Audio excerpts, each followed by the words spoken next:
Salam, bugünkü mövzumuz Azərbaycan tarixindən Cənubi Azərbaycan, İran İslam İnqilabı və ondan sonraki dövrdə mövzusudur. 20-ci əsrdə İranda və Cənubi Azərbaycanda bir neçə dəfə inqilabi hərəkət baş vermişdi. 1905-1911-ci illərdə Cənubi Azərbaycanda baş verən inqilabi hərəkata Səttarxan rəhbərlik edirdi. 1917-1920-ci illərdə Cənubi Azərbaycanda baş verən inqilabi hərəkata Şeyx Məhəmməd Xiyabani rəhbərlik edirdi. Bu inqilabi hərəkatlardan ən böyüyü isə 1941-1946-cı illəri əhatə edən Milli Azadlıq Hərəkatı idi. Bu hərəkata isə Seyid Cəfər Pişəvəri rəhbərlik edirdi. İkinci Dünya müharibəsindən sonra İranda sosial-iqtisadi vəziyyət daha da gərginləşdi. Bu dövrdə İranda hakimiyyətdə Pəhləvilər sülaləsi idi. İranda Pəhləvilər sülaləsinin hakimiyyəti 1925-1979-cu illəri əhatə edir. İkinci Dünya müharibəsindən sonra İranda artıq sənayinin bir sıra əsas sahələri və neft sənayesində ingilislər ağalıq edirdilər. Bu 1950-1960-cı illərdə ölkədə kəndli çıxışları baş verdi. Şah hökuməti çıxışları zəiflətmək və sosial gərginliyi zəiflətmək üçün islahatlar həyata keçirməyə qərar aldı. 1962-ci ildə Şah hökuməti Ağ İnqilab adlanan islahatlar keçirməyə başladı. Ağ İnqilab islahatlarının ən əhəmiyyətlisi bu dövrdə həyata keçirilən aqrar islahatı idi, yəni torpaq islahatı idi. Aqrar islahatı əsasən kəndlilərin dövlət və sahibkardan torpaq satın almasına şərait yaradıldı. Bunun nəticəsində İranda və Cənubi Azərbaycanda kəndlilərin böyük əksəriyyəti torpaq sahibinə çevrildi. Cənubi Azərbaycanda kəndlilərin 80%-i torpaq sahibinə çevrildi. Ağ İnqilab islahatları nəticəsində neft sənayesi milliləşdirildi. Neft sənayesində ingilis inhisarına son qoyuldu. Ağ İnqilab islahatı nəticəsində ölkənin inkişafı sürətləndi. Ölkənin inkişafının sürətlənməsi nəticəsində İranda qərb həyat tərzinin yayılmasına yol açdı.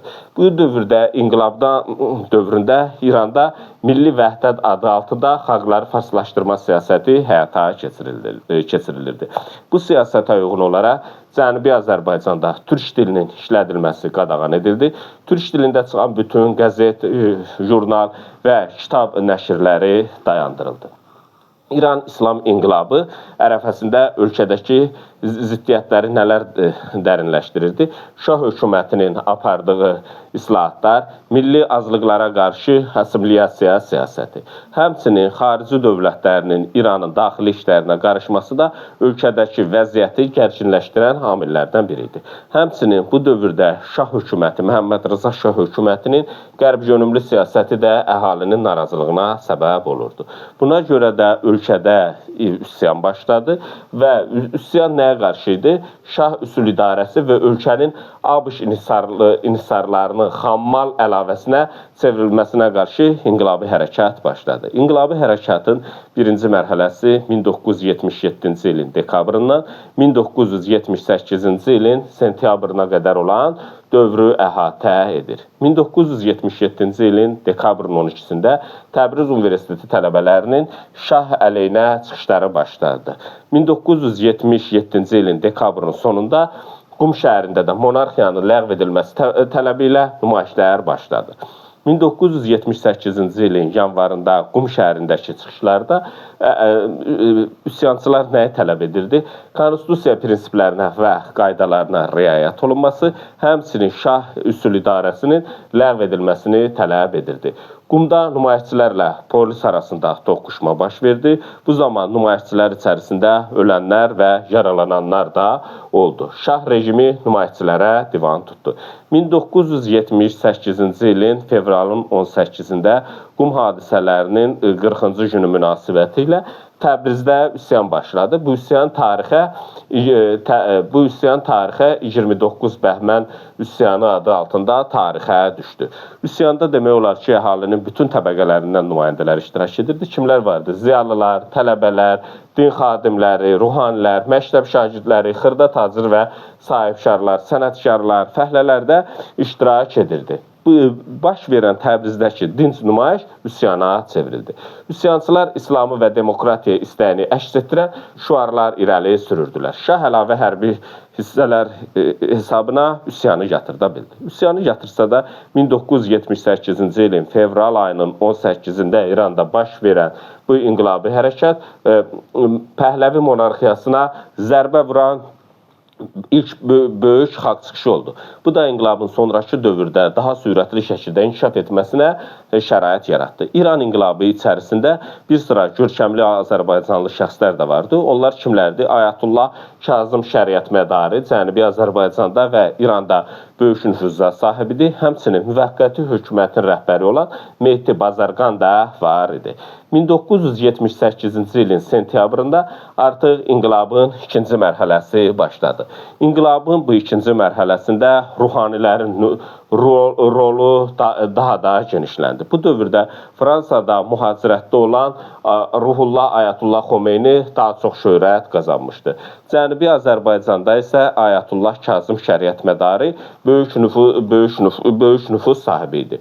1978-ci ilin sentyabrın 7-sində Təbrizdə və ölkənin 12 şəhərində üsyanlar baş verdi. Hərəkatda neft sənayesinin fəhlələri də qoşuldular. Tətilçilər nə tələb edirdi? Tətilçilər gizli polis qurumunun ləğv edilməsini, İran cəmiyyətinin demokratikləşdirilməsini tələb edirdilər. 1978-ci ilin sentyabrın 8-də hökumətin nümayiş iştirakçılarını güllabaran etdi.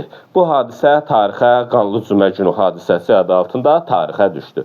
1978-ci ilin noyabrında Neftçilərin həftəlik, 1978-ci ilin dekabrından 1979-cu ilin fevralına kimi isə aramsız ümumi tətilləri davam etdi. Bu tətillər Şah hakimiyyətinə ağır zərbə vurdu. Bu hadisə İran inqilabının taleyini həll etdi. Məhəmməd Rıza Şah 1979-cu ilin yanvarın 16-sında İrandan qaçdı.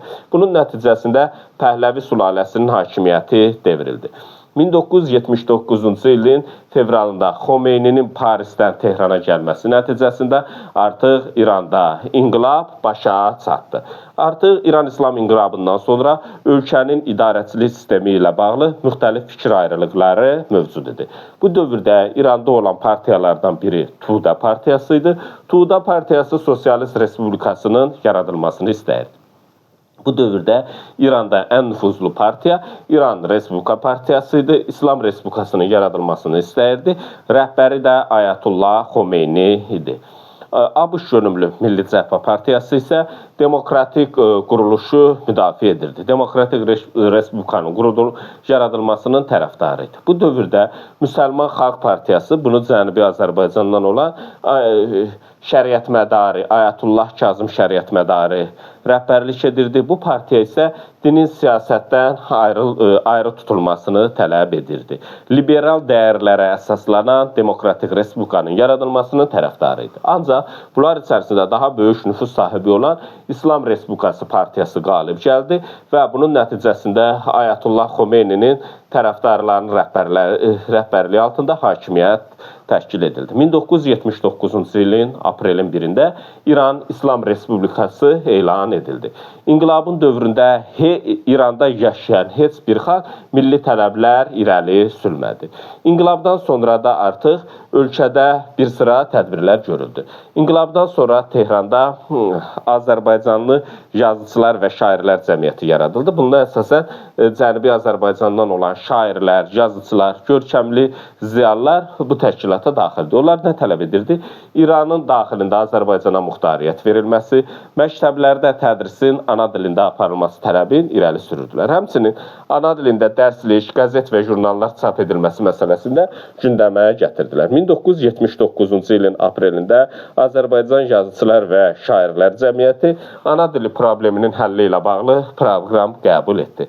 Azərbaycan Yazıçılar və və Şairlər Cəmiyyəti 1980-ci illərin əvvəllərinə kimi özünün fəaliyyətini davam etdirdi. İran Azərbaycanlıların haqları uğrunda mübarizə aparan siyasi təşkilatları içərisində Müsəlman Xalq Partiyası da vardı. 1979-cu ilin dekabrında İran Konstitusiyası qəbul edildi. Konstitusiyaya görə, Konstitusiyanın 110-cu maddəsinə əsasən İranda dini rəhbər ali hakimiyyətə sahib olmalıdır.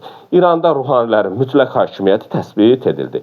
İranda yaşayan xalqlara öz ana dilində təhsil almaq, milli mədəni dəyərləri inkişaf etdirmək hüquqları da verilirdi. Lakin ali hakimiyyətin ali dini rəhbərə verilməsi ölkədə sonrakı dövrdə ciddi şəkildə narazılığa gətirib çıxarmışdı. Sonuncu üsyan 1979-cu ildə baş verib, Konstitusiya layihəsinin yeni mətnində milli əyalətlərin bəzi hüquqları ilə bağlı qeydlərin çıxarılması, həmçinin ibtidai məktəblərdə ana dilində təhsil hüququ əvəzinə fars dilinə icazə verilməsi ölkədə kəskin narazılığa səbəb oldu. 1979-cu ilin dekabrın 5-də Müsəlman Xalq Respublika Partiyasının Azərbaycan bölməsi Təbriz əhalisini Konstitusiyaya etiraz etmək, şəriətmədarıya dəstək olmaq üçün miting və nümayişlərə çağırılması Təbrizdə üsyanın başlamasına təkan verdi. Bu üsyan zamanı Təbrizdə dövlət və digər orqanlar ələ keçirildi.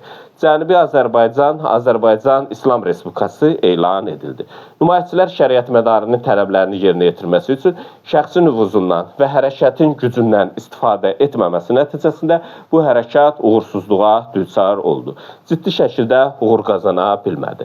İran İslam Respublikası artıq 1980-ci illərdə hakimiyyəti möhkəmləndirmək üçün bir sıra tədbirlər gördü. 1980-ci ilin yanvarında ölkədə prezident seçkiləri keçirildi. 1980-ci ilin mart-may aylarında parlament seçkiləri keçirildi. 1980-ci ilin avqust-sentyabrında yeni daimi hökumət fəaliyyətə başladı. Ancaq işsizlik probleminin həlli üçün demək olar ki, əsaslı bir tədbirlər görülmədi. 1981-ci ildə Məclis Torpaq İslahatı haqqında qanun qəbul etdi. Məclis Torpaq İslahatı haqqında qanun qəbul etsə də, hökumət bu qanunu həyata keçirə bilmədi. Nə üçün? Çünki torpaqların böyük əksəriyyəti millət vəkillərinin, iri din xadimlərinin əlində olması, ruhanilərin əlində olması bu islahatın həyata keçirilməsinə mane oldu. 1980-ci ilin əvvəllərində mövcud quruluşa zidd olanlara qarşı artıq İranda təqiblərə başladı. Təqiblərə baxmayaraq Cənubi Azərbaycanda inqilabdan sonra bir sıra jurnal və qəzetlər nəşr edilirdi. Bu jurnal və qəzetlər içərisində ən uzun ömürlüsü 1979-cu ildən Cavad Həyətin redaktorluğu altında nəşr edilən Varlıq jurnalı idi. 1984-cü ildə İranda təhsilin İslamlaşdırılması haqqında konsepsiya qəbul edildi. İranda son prezident seçkiləri 2024-cü ildə keçirmişdi. 2024-cü ildə keçirilən prezident seçkilərində əslən Cənubi Azərbaycandan olan Məsud Pezeşkiyan qalib gəldi. Pezeşkiyan seçki qabağı vədində milli azlıqlara və Azərbaycanlı əhaliyə qarşı bir sıra hüquqlar verəcəyi ilə bağlı bəyanat vermişdi. Bu dərsimizlə bağlı bu qədər.